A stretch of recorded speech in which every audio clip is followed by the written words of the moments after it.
பெண்களை தாயா தங்கையா தெய்வமா நினைக்கிற உணர்வு உள்ள பலரும் காப்பாத்த வரலாம்.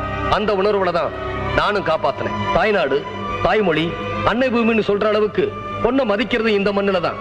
கருமாரி அம்மன் காமாட்சி அம்மன் மீனாட்சி அம்மன் சொல்லி பெண்ணை தெய்வமா வணங்குறதும் இந்த மண்ணுல தான். அந்த பொண்ணை களங்கப்படுத்துறவன் யாரா இருந்தாலும் சரி, இந்த மண்ணை களங்கப்படுத்துறவன் யாரா இருந்தாலும் சரி, தண்டிக்க தயங்க கூடாதுங்கிற உணர்வை ஒவ்வொரு குடிமகனுக்கும் ஏற்படுத்தணுங்கிற எண்ணத்துலதான் நான் அடிச்சேன். நீங்க சொல்றதெல்லாம் உண்மைங்கிறதுக்கு சாட்சியங்கள் இருக்கா? இருக்கு யுவர் ஆனர். லலிதா லலிதா லலிதா